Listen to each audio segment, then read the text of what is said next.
Welcome to Parent Coaches Unleashed, the podcast where we dive into the highs, lows, and did that really just happen moment of parenting teens and young adults.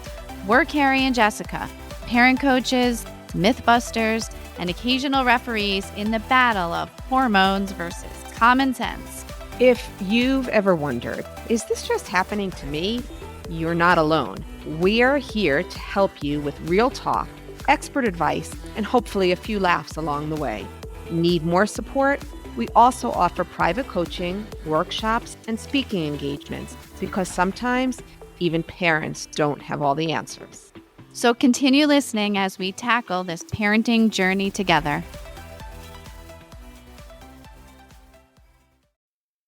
Hi, everybody. Welcome to today's episode of Parent Coaches Unleashed. Hi, Carrie. Hi, Jess. How you doing today? I am doing well, and I'm really looking forward to our guest today. Today on the show, we have author Lesley Koeppel. Hi, Lesley. Hi, guys. How are you? We're doing great. So Lesley, the title of her book is How to Be the Perfect, in quotes, Mother-in-Law, Lighthearted Guide for Moms of Married Sons. So Carrie and I are not here yet. Our boys are not near the engagement. marriage or engagement or anything like that stage, but definitely a lot of our listeners are at that stage where their sons are getting married. And we thought this seems like a really fun topic to dive into because we do have mother-in-laws, although we are not ones yet ourselves.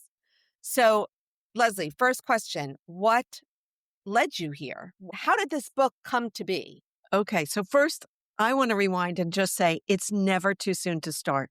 So To for start both of preparing. you, yes, like you don't have to be prepared for your sons to get married to start learning some of the lessons that are required then. So you can start now, which is we'll get into that, but it's about letting go and all of that.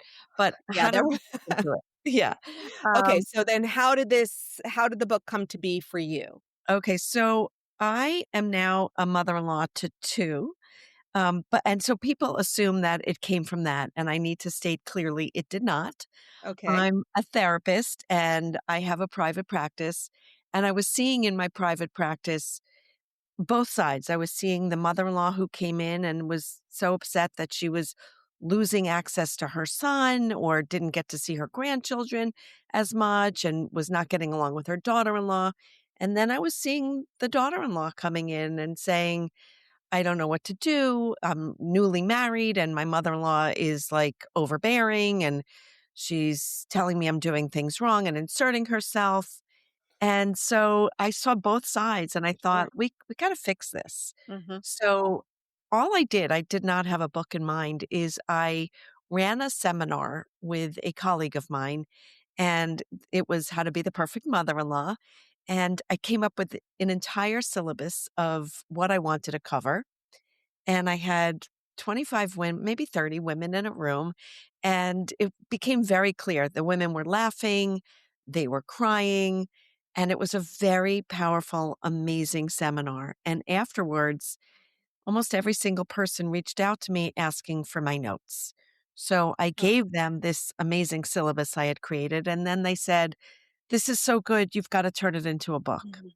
So that was the genesis of it. And in between seeing patients in my private practice, sometimes only 9 minutes in between sessions, but usually I would have a little bit more time, I would just fill in all of the work I had done. Okay. And it sort of like wrote itself at that point. Yeah. So Carrie and I laughed at this when we read some of it when we were together, but we found it so funny at the beginning in your introduction. You talk about how you didn't dream of the perfect man, you dreamt of the perfect mother-in-law. So tell us a little bit about that. I Because I have to imagine there are not a lot of little girls out there thinking, oh, what is my mother-in-law going to be Yeah. like? I know. I was one of those little girls, had I'll say that, an interesting relationship with my own mother. Okay. And from a very young age, I would dream about this mother-in-law. I don't know if it came from sitcoms or books that I read, but that we would have this amazing close relationship. We'd go um, clothing shopping together, get our nails done, have tea, all these wonderful things. And I couldn't wait for her to come along. And in fact, I had been engaged. I'm now married for over 32 years, I will say, Okay. to someone else. But at the time, um, over 35 years ago, I got engaged to someone who was not the right person for me, but I loved his mother. She was everything I had dreamt about. We were so close. And Wait, yeah, So so that was it must a have been break hard to that break must that yeah. off. it was hard, but it was also easy. Like once you see something, you can't unsee it. Mhm. And yes, it was challenging to tell him, you Was Who know she did like, you what? tell "You're first? making" Did you did tell she say him you're first making the or right her? Yeah. move breaking up with him? Or I should have called her, but no, I told him, and then he was, of course, upset. I was upset too. Our lives were going in one direction and then they shifted. But I assured him at the time this was for the best and he would find someone that was right for him and I would. And we both did. He's married with 3 kids and all is good there. But I did speak to his mother afterwards and she did not leave the house for 6 weeks. He was distraught. I was her dream daughter-in-law. And in fact, I sometimes still see her and she has a He's very like, Long Island "You accent. got away. You were the one that got away." He was like, But did you "Oh, you maintain are a relationship with her for some time after, or you just not had to really." Okay. I just would randomly run into her, Okay. and whenever I did and I still have seen her, she's still around. We will give each other a big hug, and, it's a fond memory that we both had. Okay. Yeah. So, I feel like there is a lot of negative connotations around the term mother-in-law, the way mother-in-laws have been portrayed in movies, literature, television shows. Is part of your intent on writing the book to change that negative narrative? So, here's the thing. I And some of your viewers out there will kill me. I do get some hate mail when I say this, but the mother-in-law is the one who really needs to drive that change. You can't just change the narrative. Oh, we're going to make it like we're going to say it doesn't deserve this narrative because many times it does. And it's not for bad intentions. And I'm not looking to blame anyone. It's because I think the mother-in-law doesn't know how to let go. And so she kind of deserves, in a way, the narrative that Mhm, she is mhm. over inserting herself, over involved, not respecting the relationship, not realizing that there's a new woman in town and it's not her anymore, all of those things. So my goal is not to just change that narrative. My goal, really, if I had magic fairy dust or a magic wand, would be to touch every mother-in-law with my wisdom. And the most interesting thing to me is so, like, the people that love my book, and you guys are not in that boat yet to have a daughter-in-law, but the ones that do they're so introspective and they're so open to hearing, "What can I do to make this relationship Mhm. better?" And then there are the ones that will not read the book and that will just get angry, like, "Don't tell me I need to change. It's my daughter-in-law and she's a you know what," and Mhm. that's not gonna work. Not gonna work. And like I said in my seminar, if you go that route and you try to pull your son away or you try to get in between them, you're you don't wanna win that fight because what does that mean? Your Right, son's gonna divorce this woman?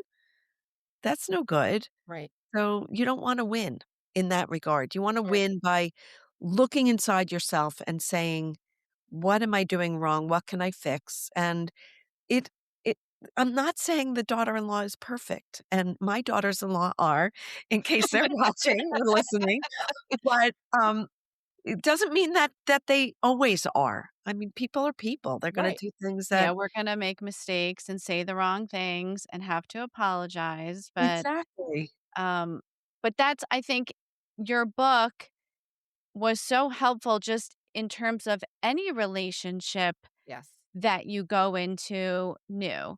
And I Mhm. loved all of the chapters about having no expectation. I know you said you dreamed about what your mother-in-law was going to be like, but Yes. I have to say from a mom of 2 sons, they're both young adults, one's in a relationship, one's not. I did not dream about who my children would date, and I'm not going any further than today where they are in their current relationships. But what I did learn from the book was to be present with where they're at, but know whatever path they might choose, I'm going to have to take a step back and I'm going to have to watch. And I am not thinking that I'm going to be gaining a daughter, even though I Mhm. desperately one day would like a granddaughter because I just want one female in the mix. I know that whoever they choose has a mom. And so I look at my situation like I had a mom. I was very close to my mom. And even though we married and I've been married 31 years and I love my mother in law, she was not my mom. I Mhm. didn't call her mom. I still don't call her mom. What about you guys? Do you call your mother-in-law's mom? So, for me, my dynamic was a little different because my husband lost his mom. His Mhm. mom passed away before Mhm. I came onto the scene. Um, and his dad had already remarried before Lonnie and I were married. So he called her Judy. So it wasn't like I was going to come onto the scene and start calling her Like her mom. And it mom. was never Okay. a discussion. It was just she was Judy because that's how she was introduced to me. So Right. Right. Okay. Right. So I don't know if does anyone do that anymore? I find it so old fashioned, but that's what I dreamt about as a little girl. And it's in the book, which you guys loved reading, yes. that I would one day call my mother in law mom. And I don't know that anyone does that anymore. But in the book, as you guys know, I talked about my wedding day. And you also know my sister who can remember this story vividly because I couldn't wait, and we had the ceremony and we had a little bit of a receiving line where all our guests said congratulations, and my cheeks hurt so much from smiling. And then all the guests went into the other room, and we were left there with just the two families. And I eagerly looked at my mother-in-law, and I was like, so what do I call you now? I was so excited. And in one word, she destroyed every hope and dream I had Mhm. had since I was a little girl. And you can't hear her voice in the book, so I'm gonna do it here. Okay. And Let's hear she it. is no longer with us, so, I did grow to love her, so I'm not talking badly about her now, but in one word, when I asked her that question, she just said to me, "Ruth!"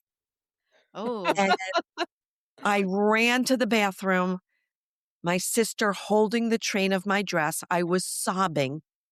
And with that one word, she just crushed me. and she But said it in that tone too? oh, yeah, that's how she spoke. But Mhm.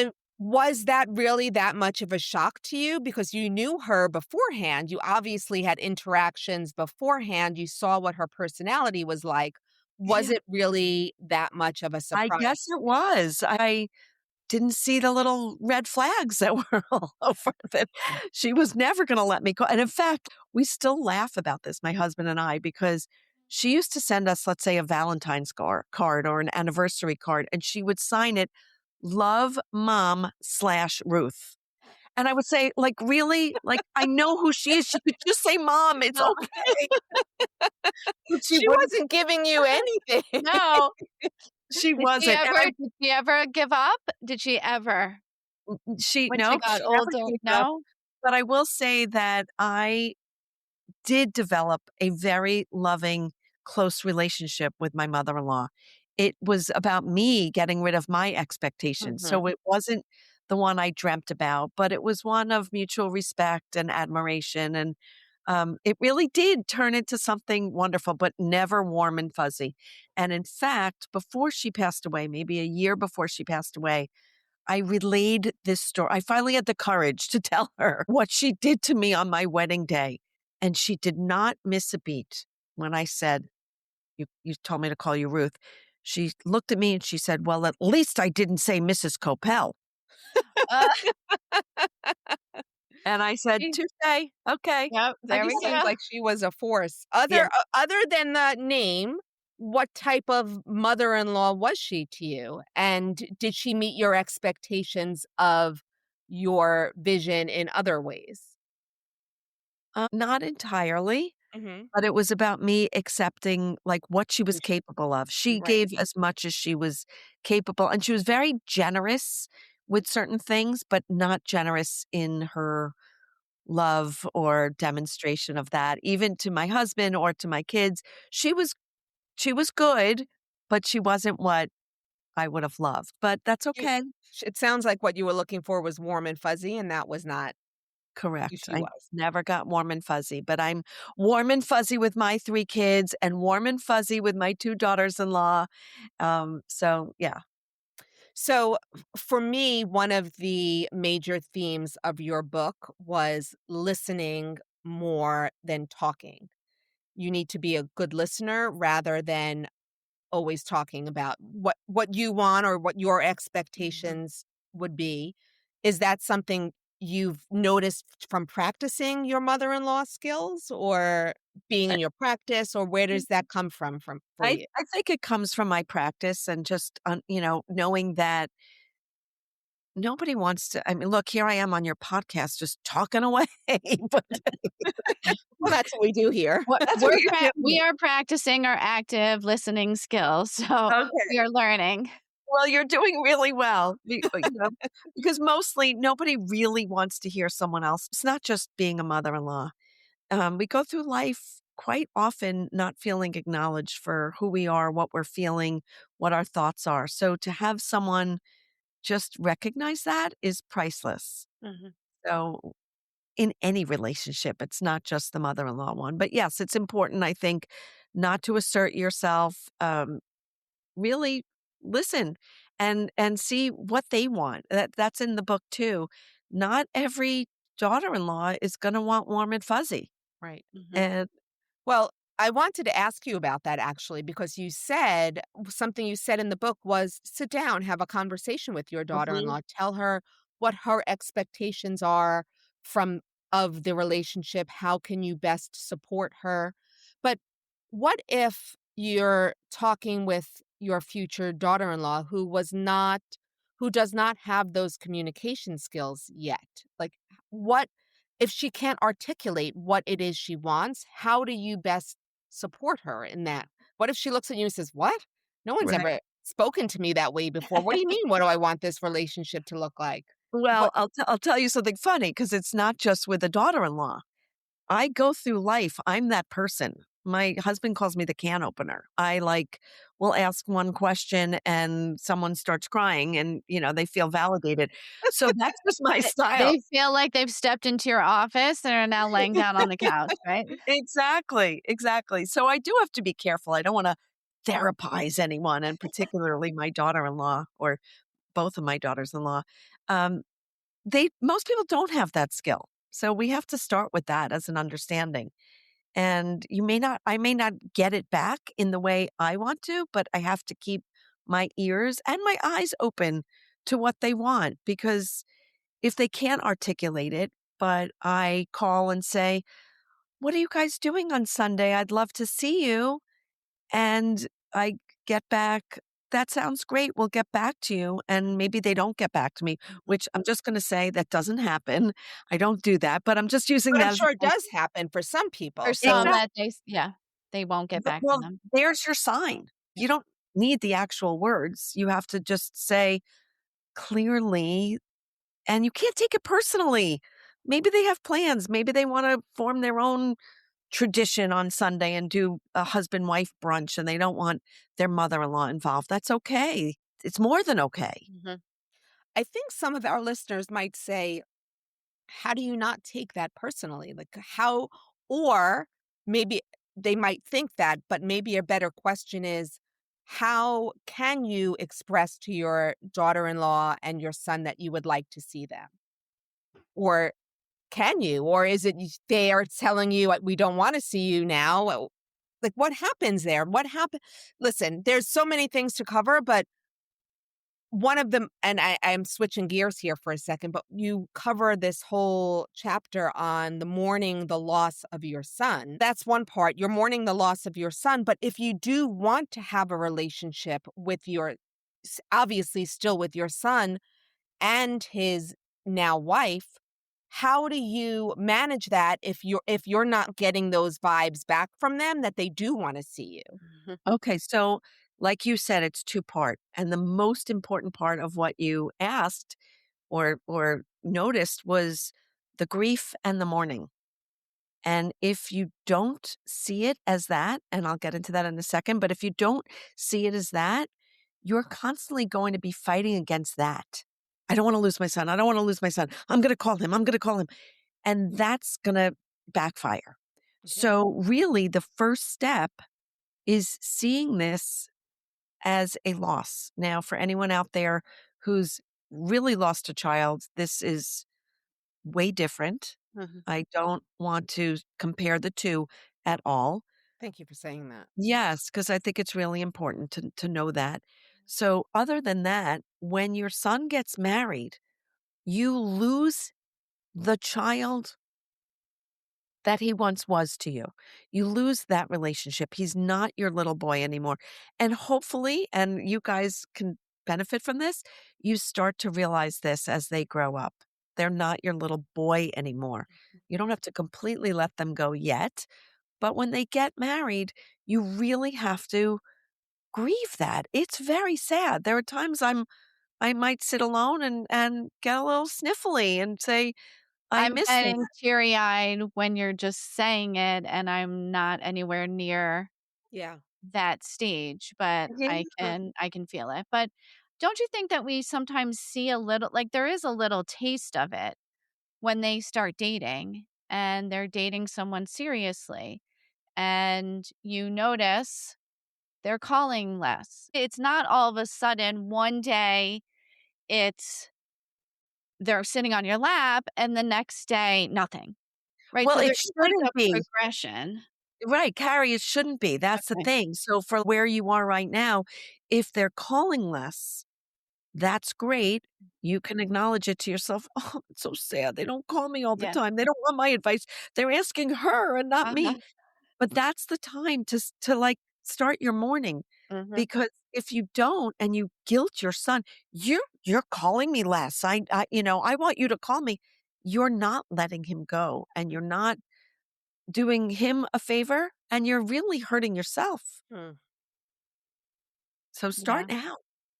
Sad. It is. It's It is sad. But at the same time, I know it's in your book and I know we all think differently, but it's not about us, it's right? not a And we constantly make it about us and our feelings.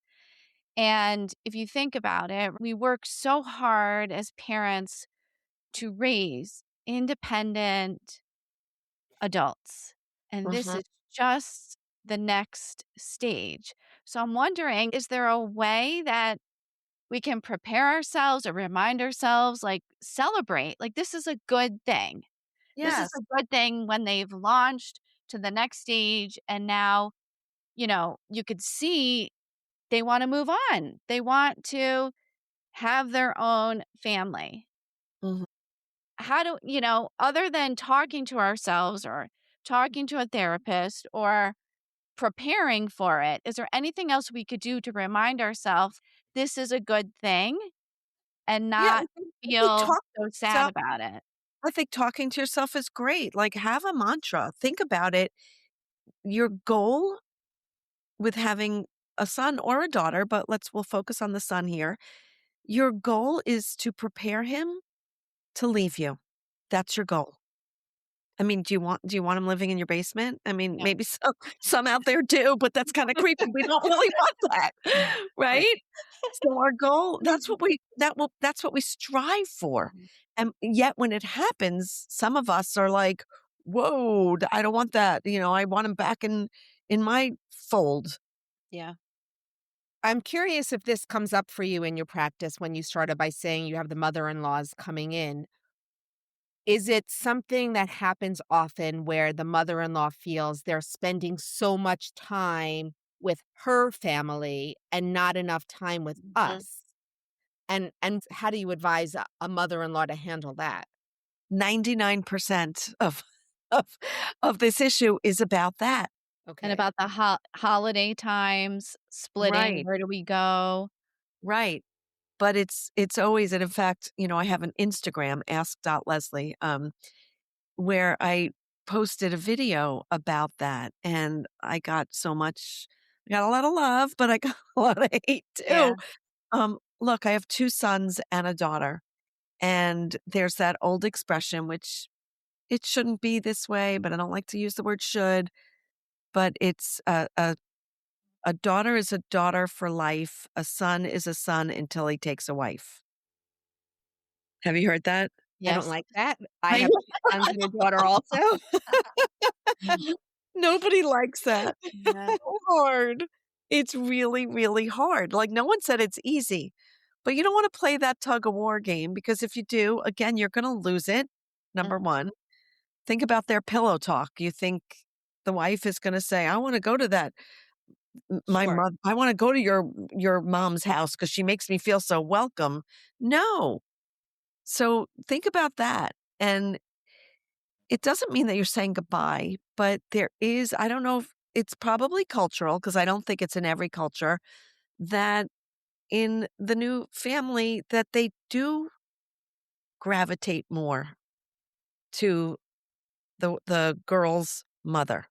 They do, and you're Alright, not so I giving need up. to start adding more friends to my I since I know. only have boys, I'm gonna be left in the dust. You can Well, come to I'm no, our glad house, Carrie. I'm glad I really like my husband. Yes. but that's not to say, like, so then there are certain go-arounds around that. So both of my sons are married, and, this was not in a manipulative way when I say this. We got very lucky. We love the 2 families. Okay. And the 2 families are I don't know if they just naturally are like this or maybe they read my book or maybe, their daughter said, "Mom, don't leave Leslie and David out. They're gonna feel so terrible." But we're included Mm. in everything. So You they are bring very us lucky. along. I That know, cannot be the norm. I know. You see it just from the patients your clients walking in your door that it's not the norm. Yeah. It is not the Very norm. lucky, Leslie. I'm lucky, but I think it's also we are respectful and they see that. So they're not doing it as a favor. They're doing it because we're kind and respectful. Right. Well, And there you we go. just You know, set like, the tone. that's how it goes. Hmm. So do you Yeah, leave it up to them to lead, meaning the new couple, leave it up to them to lead plans, communication, is 100%. that okay? Yes. And you don't put your son in a position of that tug of war. You don't say, well, it is Mother's Day and, Mhm. we'd like to see you. I mean, of course it's Mother's Day and your son, and hopefully you can figure it out. There's breakfast, there are walks, there's brunches, there are dinners. Like there are ways that everyone can be satisfied if you can't all be together. Right. Okay. Um, so So you how wanna would that conversation go? Like, let's just say it's Mother's Day is coming up and you wanna reach out to your son.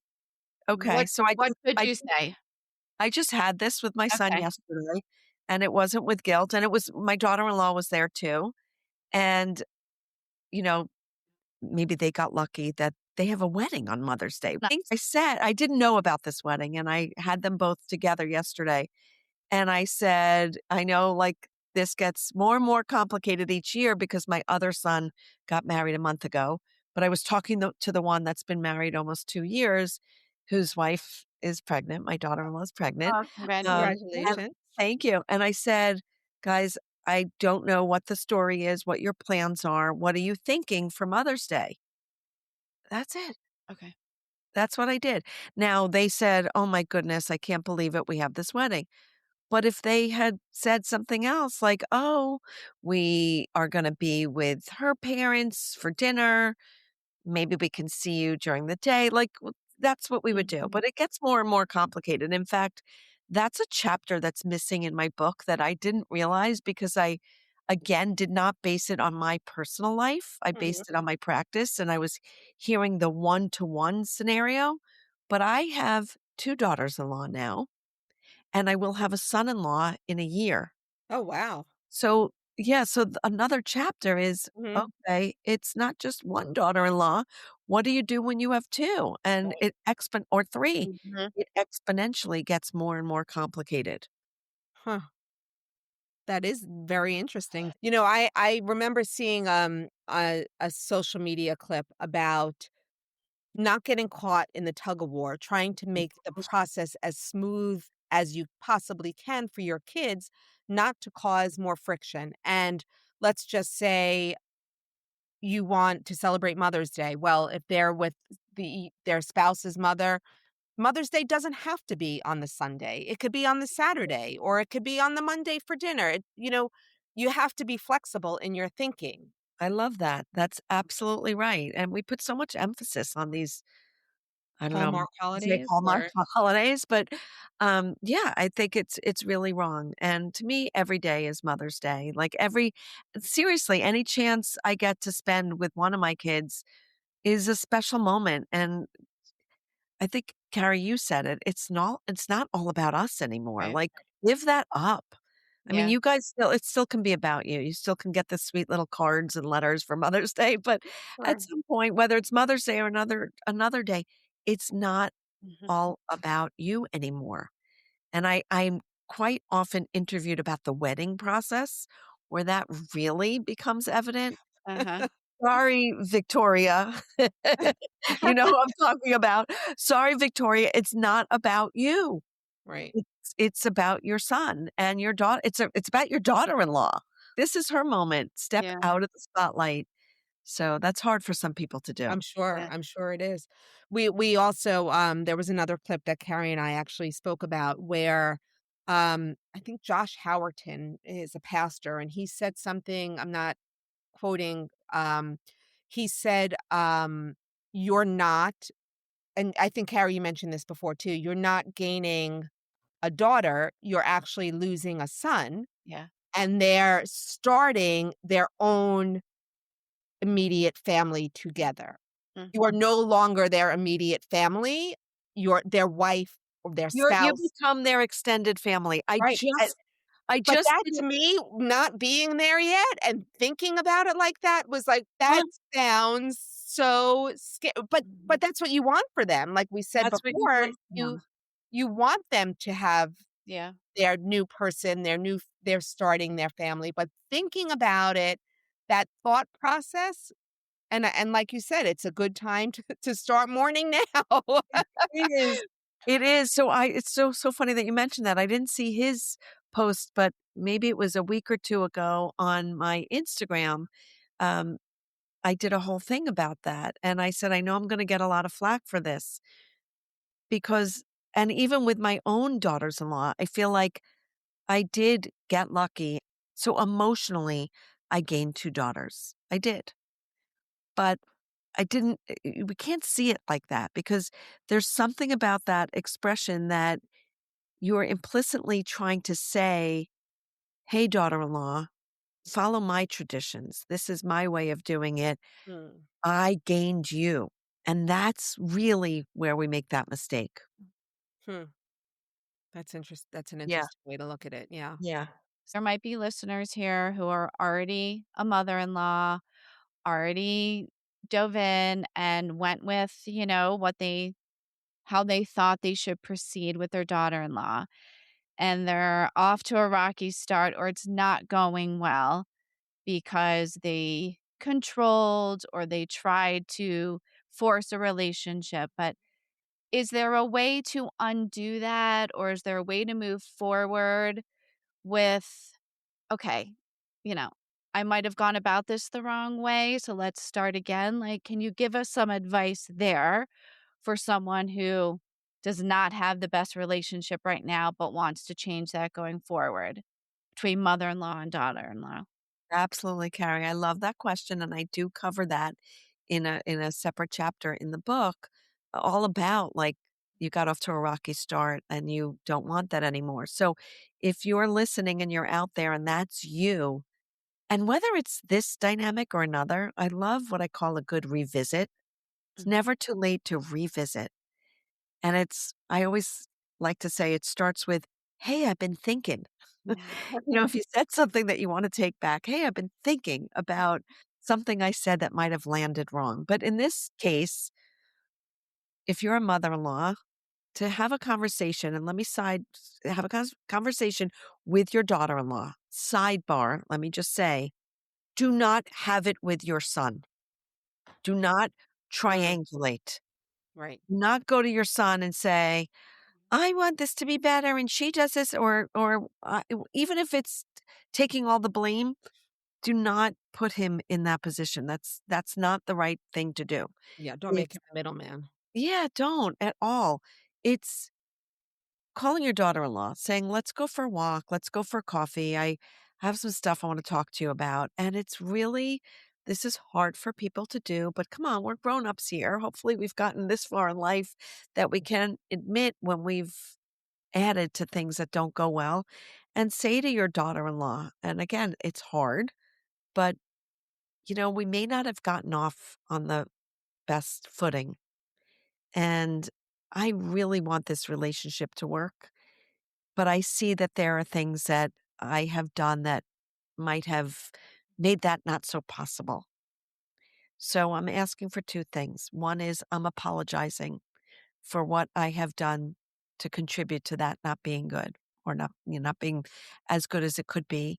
And number two, to if you feel comfortable enough telling me what your experience is and how to make it better. So let's use Ruth as an example. All right. If Ruth came to me and said that to me, I would say, "Thank you so much for bringing that up. I want to be close to you too. I know how important you are to my husband, to your son.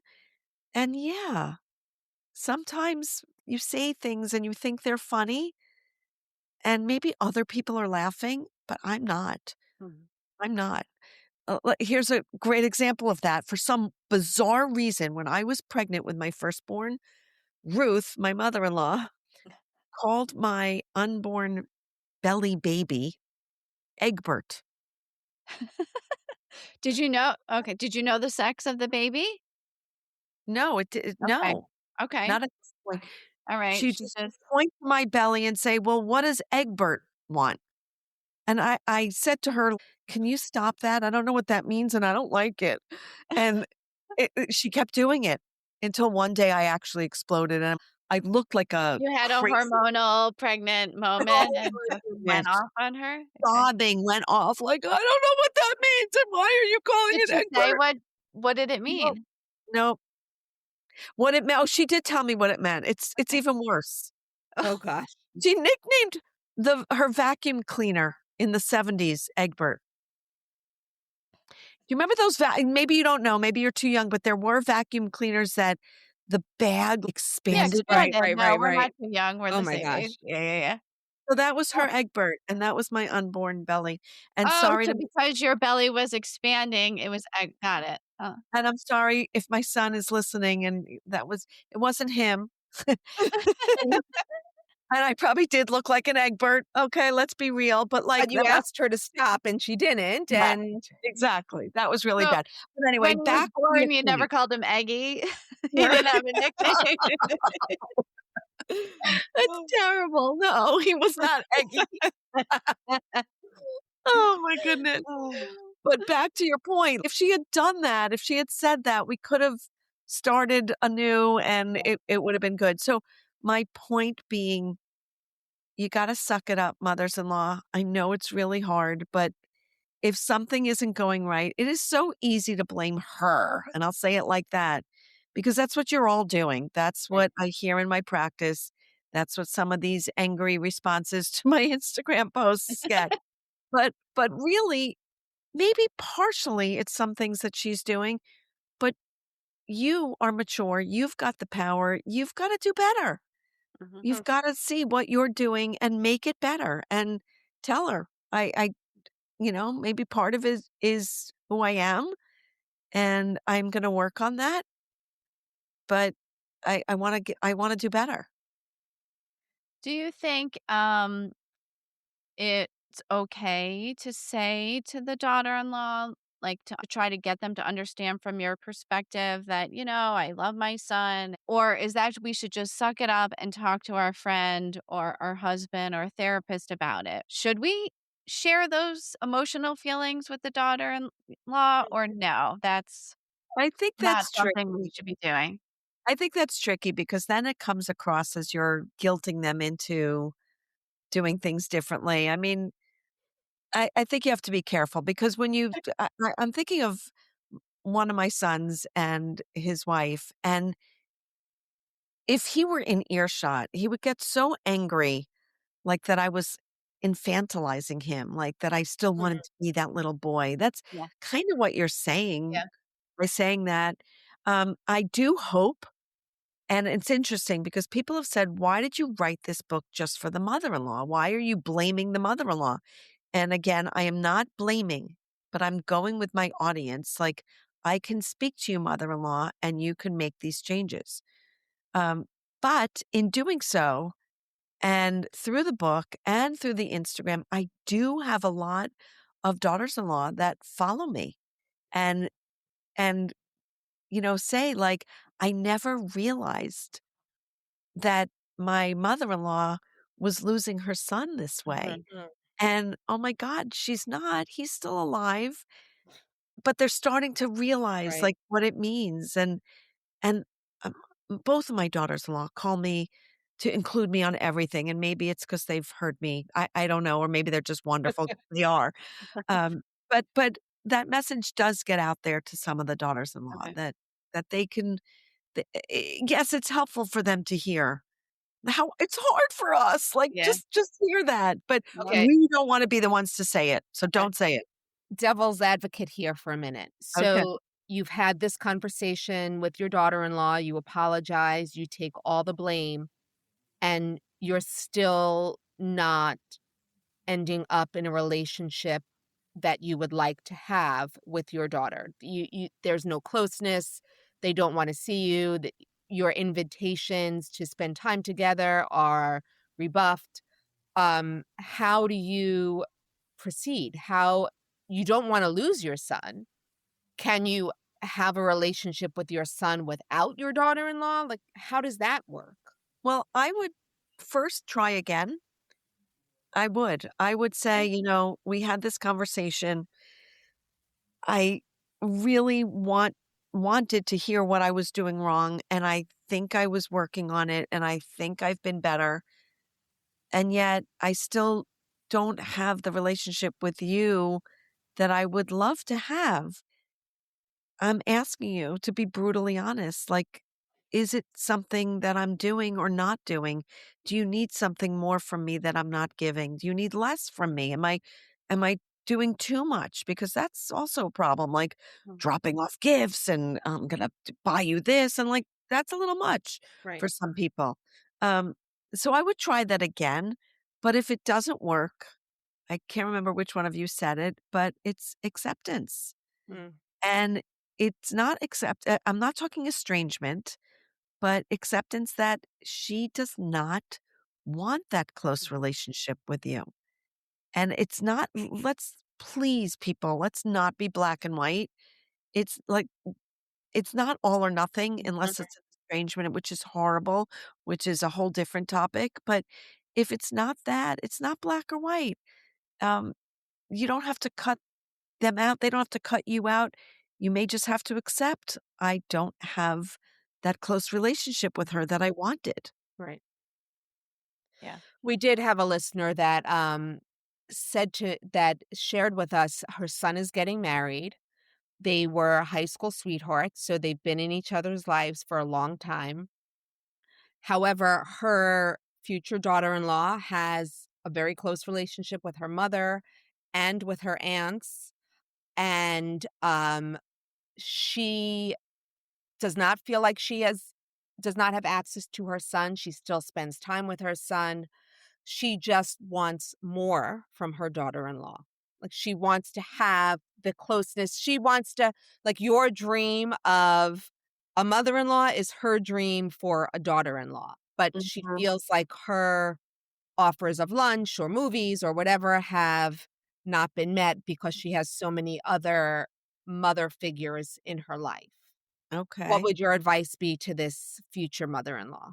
I mean, it's really hard, but let's just for a second put ourselves in the daughter-in-law's shoes. She's got all these wonderful women in her life. She's maybe in a new marriage, or in a marriage and working on her relationship. Maybe she has children. Maybe she's working. Maybe she's just really busy and it could feel personal, but maybe it's not. Hmm. And if it is personal, maybe there is something that this person, your listener, could find out. Like, is there something? But it might just be circumstantial. Right. It's not personal. Okay. It's really hard not to personalize this. I get it. Right. Yeah, you Yeah, need I a think that's a really good point to put ourselves in their shoes, right? mhm, At our stage of life, whether, working, not working, our kids have left the nest, they're moving, like we do have more time.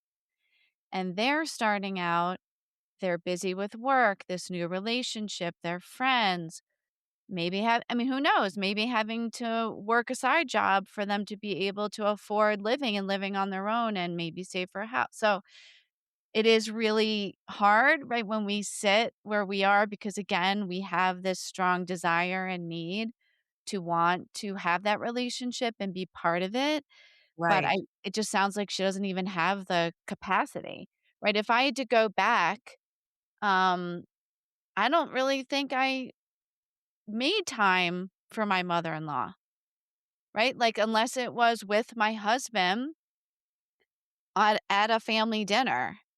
I Mhm. I had my mom, I had a busy job, I had my friend that was enough. You probably didn't see No, what we're talking about here. mm-mm. Nope, you cannot see Mm. the mother-in-law's perspective at all and what her needs and desires are because you are very much consumed with what's right in front of you every day. Um, Right, I think it changes, hopefully it changes, right, when they start having kids and then they see, "Oh, wow, right, this is a really valuable relationship here I could right, have with my mother," the in-laws. right. Um, and I don't know, maybe they're still too young, too They young are to they even are have. I mean, I think back, what if Ruth wanted that? And maybe I was too busy. I mean, Right. I had 3 kids, like, maybe I was too busy. Like, I'm sitting here saying I really wanted that, but maybe Yeah, I didn't, right. So and then what? But she didn't want it either, but if she had, I might have been, like, saying to my husband, like, "Your mom is all up in my grip, like, Yeah, leave me alone, I'm busy." yeah, So, we don't know. I wanna be kind and sensitive to the Yeah. mother-in-law out there. I am not blaming you in any way, at all, like, I'm not, and I'm not saying that it all lies with you, but you do have the power by almost doing the opposite of what you think you should be doing to be close to your son and daughter-in-law. Yeah, Like, just really yeah. respect that they're starting their own life and their own Mhm. family, and like you said, Jess, that you become their extended family. You're yeah. not primary. I know, I'm sorry. All right, just not We're ready. gonna We're delaying, we have time, we Yes, have well, I'm not time. there yet, so I No. have time to adjust. Yeah, Right, yes. right. Can I Leslie ask. Oh, Yeah, go ahead, sorry. sorry. No, no, no, Carrie, go. So why I know in the title, right, how to be the perfect mother-in-law, it's in quotes, perfect. But why did you choose the word perfect? That for me is like a triggering word because I did as a new parent try to be perfect and it was Oh, way, way, way too difficult. Like I had a complete breakdown. And when I realized that's what I was doing and that's not possible. So is that really what you want for this book, or was it the play on the no. word with the quotes? It was a play on the word. It was a Okay. total tongue in cheek, which is why I put it in quotes, because I will say in any realm of your life, there's no such thing as perfect. Mm. I mean, nothing is Mhm. perfect, right? So it's kind of a joke to say, like, how to be the perfect anything. Like, Yeah. really? That's not possible. And then to further that pun, I put it in quotes because there Okay. is no such thing. Right. But the point of the book is let's get you closer to Okay. perfect. There's no such thing, but let's get you closer to it.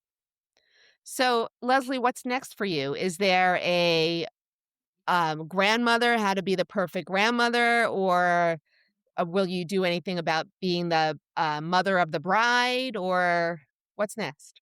Okay. So I have thought about initially, I thought about doing, like I said, I wasn't sure who to write the book for, the mother-in-law or the daughter-in-law. And I still don't think that the right way to go would be the daughter-in-law. I just don't. First of Okay. all, she's too busy. Let's just say that. Right. Young, she's in her career, she's social. Maybe Right. she's starting a family, she's starting a life with your son. She's not reading this book. Okay. Like she's not. And if she is, she only wants to hear like how her mother in law is doing everything wrong. So there's no point in writing that book. Um, a lot on my Instagram, just naturally, because I get a lot of questions about this, is about becoming a grandmother and being the perfect grandmother. So if I were to write another book, it probably would be about that. But I have to be careful because I don't want either one of my daughters in law to think I'm writing about them. I'm not. Would be doing it from a professional standpoint, but we are at that phase in life. Right. So, there's It's funny though, thinking about that, I wonder how many of the same themes would cross over between being the perfect mother-in-law and being the perfect grandmother. Listening, respecting boundaries. I mean, right. A lot of it would be crossover, but maybe I'd reach an audience that didn't read this book. yeah, for Yep. sure. Then there are a few other things, like, for example, and this doesn't just go with grandparents, but it's a really important topic that I've been asked about, um, as an aside, that a lot of grandparents, they want of course we do. Like when my grandbaby comes along, I'm gonna, but you can't do that. You have to be respectful. So you have to be respectful to the parents. Like, do you want me like Mhm. hugging and smushing your child and smothering them with kisses? And the answer is probably no. Right. And we have to accept that. But the other thing is as the grandkids get older, and this is a whole different topic of teaching a child, particularly a girl, a daughter, a granddaughter, that it's their body and that no one can demand a hug or a kiss. And I've Mhm. seen this over and over again. I'm your grandmother. Give me a kiss. Like, Right. let me hug you. That's Come how we on. were raised, go kiss all your relatives goodbye, go Yeah. kiss, go hug. So I Times of had a situation with my own grandmother. I was probably 12 and went to visit her. I had lived in Chicago. She lived in Delray Beach, Florida. And I was in my nightgown at breakfast, and she reached across the table, and in front of her brother, which was my uncle, right? So she pulled open my nightgown and said, I have to check and see what's going on, right? Like, oh my so gosh. that bound, and I think I was visiting her alone without my parents, like, and I was mortified Wait, how old were that you? maybe 12. 12, 13. So I probably had a little something going on, but she wanted to see. And she just that made me think, right? Like teaching Right. granddaughters, right? Like, Well, right, but it's hard to teach a granddaughter, like, no one told you to say to no. your granddaughter, like, "What are you doing? Like, get off." Right. Oh my gosh. But Right. it's teaching the grandmother, like, to respect Right. Yeah. boundaries and bodies. Like, Mhm. you wanna teach, especially young girls, young women, it's your body. If you don't feel like being kissed or hugged, that's your right. And Mhm. again, that hurts as a grandmother. Like if my granddaughter will say that to me, inside I'll be sad for a moment, but I'll say kudos to her. She doesn't Right. want a hug right now, and it's not about me. And kudos to your daughter-in-law for teaching her that. Exactly. So that's one thing I see that grandparents Yeah. do wrong. And the other is totally different topic, but equally important, which is, and back in the day, you'll remember this, like the grandmothers sneak a little cookie Uh-huh. or candy before dinner. And so it's not the sneaking, it's not the giving, it's the don't tell your mother. Yes. And you The know how bad that secrecy. is? Mhm. Yeah. Yeah. This is a trusted adult saying to a child, don't tell your mother. Yeah. Or it's our How little is secret. It's Yeah. our little secret. How is that Yeah. different from another family member doing Yes, it's something You're not. doing inappropriate? something and saying, shh. Yeah. Right, and by the way, like, you can look at the studies of who gets abused and who's Yes. doing it. It's a family member Yeah. or a close friend. Mhm. So you never wanna do that as a grandparent, and I see it, it happens all the time. They think it's cute, they think it's fun. I Or get they're the spoiling bonding with It's their part. it's grandchild. sending Yeah, the wrong message. Yeah. I get the absolutely. spoiling part, but not the, "Don't tell your mother." Right. Yeah. Well, Leslie, we Yeah. cannot wait to read that book I next. know. Right. So if any of our listeners would like to reach out to you, what is the best way? Is it to follow you on Instagram or what would Yeah, I guess on Instagram they can DM me. Just spell my Okay. name correctly because everyone spells it incorrectly. So on Instagram, it's the word ask, ASK, dot Lesley, Lesley. And Okay. I always say that the dot is for the pause. And we all need to pause sometimes before we speak. So, So important. yeah. And Well, where do we go purchase your book as we both have them here on Amazon? So Amazon, where else can we find it? Amazon Amazon is the only place. Okay. You can put the title into the search bar or even put my name, just spell it correctly. It's always misspelled. But yeah, you can find it there Okay. or on my Instagram in a link at the top. Okay. And if any of our mother-in-laws or daughter-in-laws listening would like to speak to you as a therapist, or are you taking new clients? Is that something? I have very little room in my private practice, but I will do a quick consultation here and there and maybe occasionally make room for someone. So I don't mean to turn it off, but um, I don't take insurance, so it's a whole Yep. complication Got thing. it. So Okay. yeah. Yeah. Well, Leslie, thank you so, so much for being with us today. You gave us so much to think about, and you gave Carrie and I so much to prepare for. Yes, I'll buy you a box of tissues now. You Thank you. All right. Thank And you thank you for so having much me. to Leslie, Jessica, and to our listeners. As always, you can reach out to us on Instagram, Parent Coaches Unleashed, or send us an email, info@parentcoachesunleashed.com. Thank you so much.